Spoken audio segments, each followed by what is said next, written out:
Sir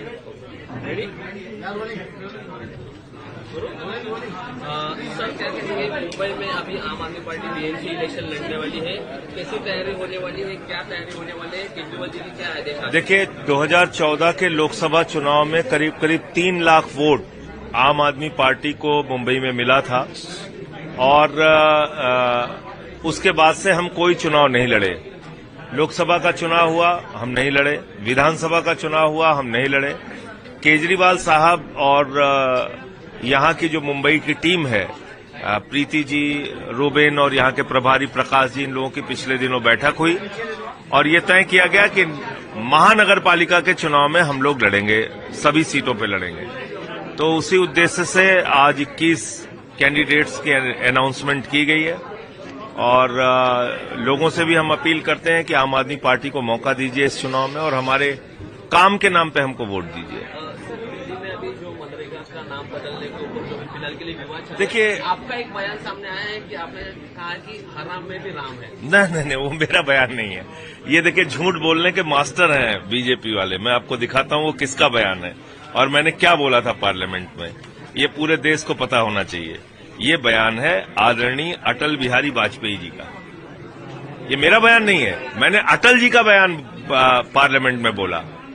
ये अटल जी का बयान है। स्वर्गीय अटल जी ने कहा था हराम में भी राम है, और ये उस वक्त कहा था जब रामविलास पासवान जी ने कहा था कि मेरे नाम में भी राम है। तो मैंने उस घटना का जिक्र किया। तो इसलिए राम के नाम पर आप गुनाह नहीं कर सकते, चोरी नहीं कर सकते, भ्रष्टाचार नहीं कर सकते। ये बात मैंने सदन में कही। हमने कहा इस स्कीम के तहत आप जब भ्रष्टाचार करते हैं, अब आगे आप क्या कहेंगे?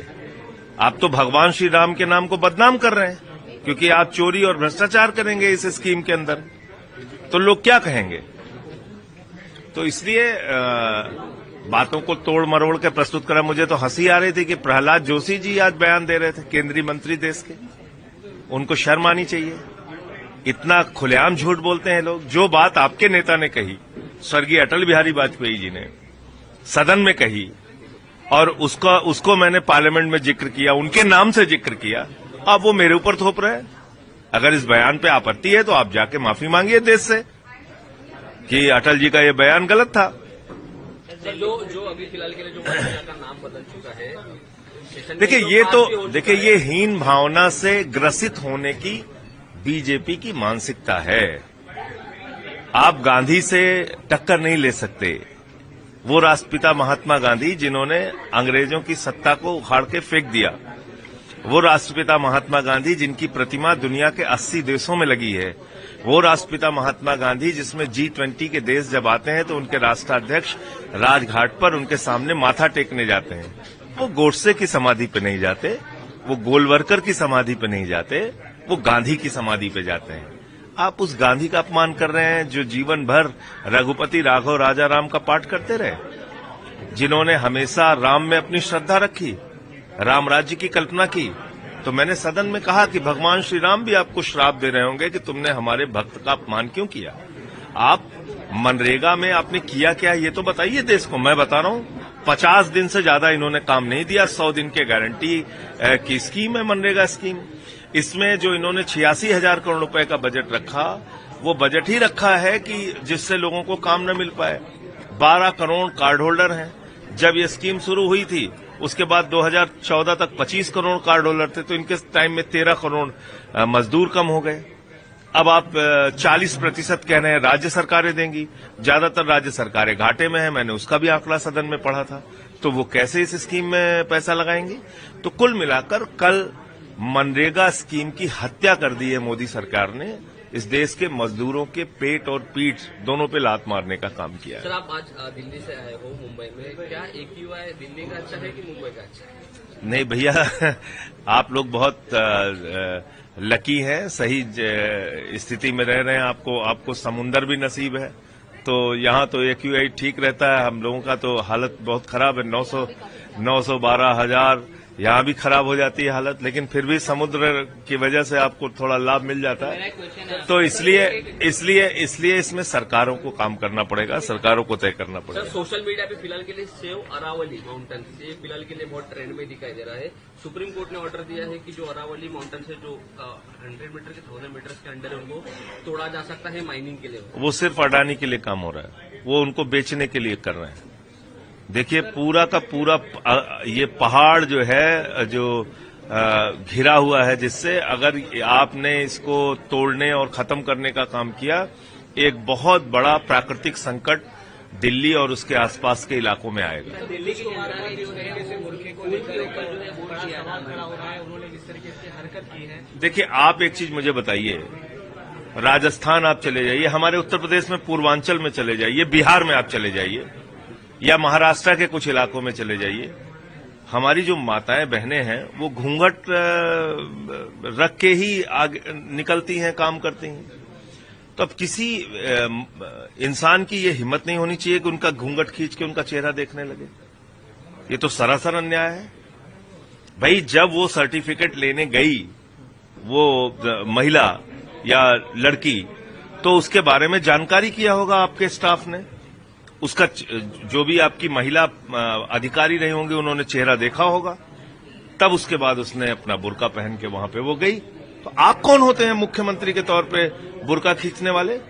कल को घूंघट खींचोगे हिंदू महिलाओं के? अब तो ये बुर्का पहन की भी बात कर रहे हैं। तो मुझे लगता है कि नहीं तो फिर क्या घूंघट बैन कर दोगे आप? हमारी हिंदू महिलाएं जो है पूरे देश भर में करोड़ों की संख्या में जो घूंघट में रहती हैं, तो आप उनका घूंघट कहोगे खोल के चले वो? तो ये तो देखिए, मैं सभी समुदाय के अलग अलग मान्यताएं हैं, अलग अलग तरीके से लोग रहते हैं, उस पे हम कौन होते थोपने वाले? इस देश का कानून क्या कहता है, संविधान क्या कहता है? सबको 100% एक जिसको कहा जाए कि घटियापन का परिचय दिया है मुख्यमंत्री नीतीश कुमार ने।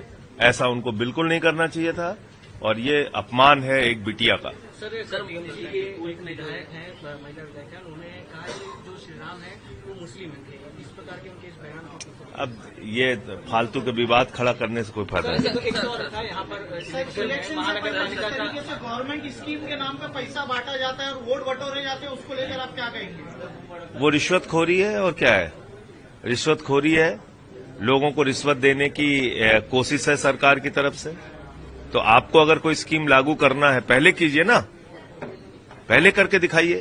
तो दिल्ली की जनता ने जो फेवर किया था लास्ट क्वेश्चन कि स्कूल जो है अरविंद केजरीवाल जी ने फ्री किया था, इलेक्ट्रिसिटी पर भी जो है दिल्ली के 70% जनता जो है उन्होंने बहुत अच्छा रिस्पॉन्स दिया था आपकी सरकार को। और फ्री स्कूल फ्री इलेक्ट्रिसिटी, आपको सवाल तो पूछिए जी।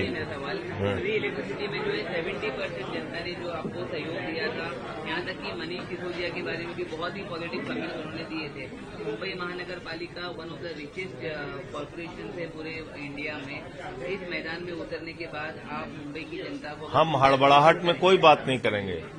हमारे एडमिरल साहब मैनिफेस्टो कमेटी के चेयरमैन हैं, सबके साथ कंसल्ट करके जब हमारा मैनिफेस्टो बनेगा तब आप उसको देखिएगा, एक एक चीज आंकड़ों के साथ, और कैसे पूरा करेंगे टाइम बाउंड वो बताएंगे आपको। ऐसे हवा में हम बात नहीं करेंगे। मेरा आखिरी सवाल है, दीपक सान्याल जी दक्षिण मुंबई से काफी अच्छा काम कर रहे हैं। 36,000 घर हैं, लेकिन सरकार उसको 2,700 घर दिखा रही है और वहाँ डेमोलेशन करने वाली है। आम आदमी पार्टी किस तरह? मैडम इस पूरे मामले के मैं भी अपनी टीम से पता कर लेता हूँ, फिर बताऊंगा। सर वो दिल्ली के लिए एक मिनट हमारे दादो मैडम। सर सेशन में हराम में भी राम में ऐसा स्टेटमेंट आपकी तरफ से दिया गया है, ऐसा कह अभी जवाब तो दिया आप ही को तो जिया। देखिए पहली बात तो ये कि स्वर्गीय अटल जी का ये बयान है, मेरा बयान नहीं है। मैंने अटल जी का बयान कोट किया, मैं दिखा देता हूं आपके दर्शकों के लिए। ये देखिए, ये अटल जी ने बयान दिया था, स्वर्गीय अटल बिहारी वाजपेयी जी ने। कब दिया था? जब रामविलास पासवान जी ने कहा मेरे नाम में भी राम है, उसके जवाब में उन्होंने ये जवाब दिया था। मैंने उसका जिक्र किया। अगर ये बात बीजेपी के लोगों को बुरी लग रही है तो एक प्रेस कॉन्फ्रेंस मोदी जी, प्रहलाद जोशी जी सब लोग बैठ के कहें और पूरे देश से कहें कि स्वर्गीय अटल बिहारी वाजपेयी जी ने बहुत बड़ा गुनाह किया था ऐसा कह के, और उसके लिए वो पूरे राष्ट्र से माफी मांगे। मैंने तो अटल जी का बयान कोट किया था। Thank you sir. कैसे लड़ेगी आपकी